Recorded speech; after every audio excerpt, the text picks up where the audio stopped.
Ebbene sì, il sogno di una vita di specchiarmi nella lama di un coltello è finalmente realtà. Vabbè, a parte le stronzate, questa volta sono proprio riuscito a realizzare un'affilatura a specchio, super lucida e liscia. La situazione di partenza era molto complessa, il filo del coltello praticamente inesistente con diverse ammaccature sulla lama. Le prove di taglio sul foglio di carta evidenziano la totale assenza di affilatura. Il coltello non tagliava proprio.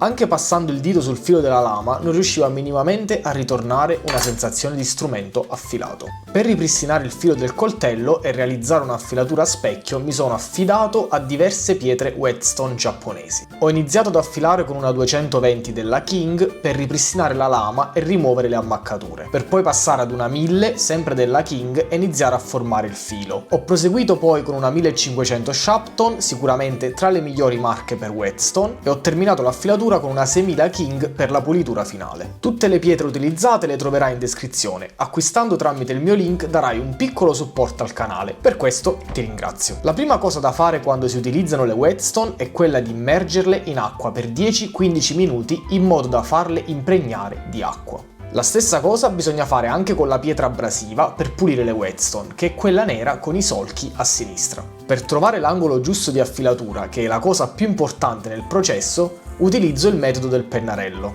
Quindi vado a marcare la lama del coltello con dell'inchiostro. Parto ad affilare sulla pietra 220. Il procedimento che ti farò vedere adesso vale per l'affilatura su qualsiasi whetstone di qualsiasi grana. Per affilare il coltello bisogna mantenere un angolo di movimento quanto più uguale possibile. Prima di iniziare il processo bagno nuovamente la pietra con dell'acqua. Poi inizio affilando la lama portandola prima dal basso verso l'alto, quindi allontanandola dal mio corpo per poi riportarla verso di me. La cosa importantissima è quella di effettuare una pressione soltanto quando porto la lama lontano dal mio corpo e smettere di premere quando con la lama vado a tagliare la pietra, quindi quando la riporto verso di me. In questo modo evito di danneggiare la lama e la pietra. Continuo in questa maniera per tutta la lunghezza del coltello.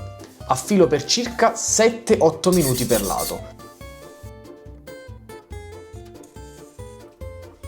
Quando cambio lato vado ad utilizzare la stessa tecnica. Questa volta però applico la pressione quando porto la lama verso di me e non esercito pressione quando mi allontano con la lama.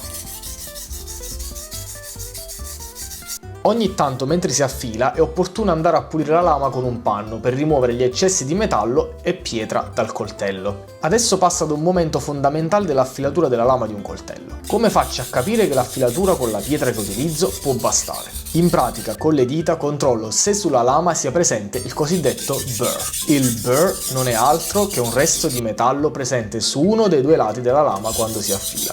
Per terminare l'affilatura non deve essere presente del burr sulla lama. Quindi bisogna cercare di creare un bilanciamento tra i due lati della lama in modo che il filo sia privo di sbavature, ovvero sia privo di burr. Nel video si vede bene la presenza delle sbavature e l'immagine ravvicinata ti dà un'idea più chiara di cosa sia il burr. Fatto sta che è fondamentale eliminarlo il più possibile. Una volta eliminato è possibile passare alla pietra successiva. Prima però pulisco la whetstone con la pietra abrasiva, la lavo e l'asciugo. Questo lo faccio sempre dopo aver utilizzato qualsiasi pietra. Adesso è il turno della 1000 King. Con questa pietra andrò a riformare l'affilatura. Stesso metodo e stesso procedimento di prima. Cerco di mantenere un angolo costante e di effettuare una pressione quando necessario. Da adesso in poi non utilizzo il metodo del pennarello perché ho capito come mantenere l'angolatura giusta. L'affilatura con la pietra 1000 è durata circa 5 minuti per lato. Ovviamente la regola della sbavatura è presente anche qui ed è la più importante da seguire per un filo perfetto. Pulisco sempre la pietra e il piano da lavoro. Poi continuo con la mia pietra preferita, ovvero la Shapton 1500. Stessissimo discorso. Angolo costante, pressione giusta e controllo che sulla lama non ci siano sbavature.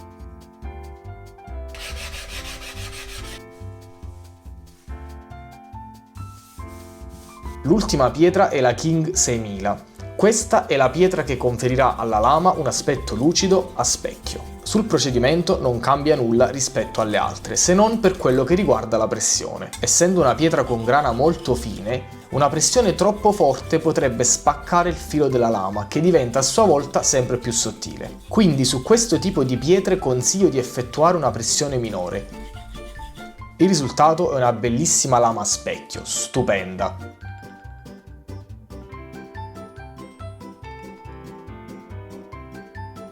Adesso ti mostro come taglia, che poi è anche la parte più bella del video. Il taglio sul foglio è dannatamente fluido. Tutti i tipi di taglio sul foglio risultano fluidi e senza interruzioni. Questo è sinonimo di una lama molto tagliente.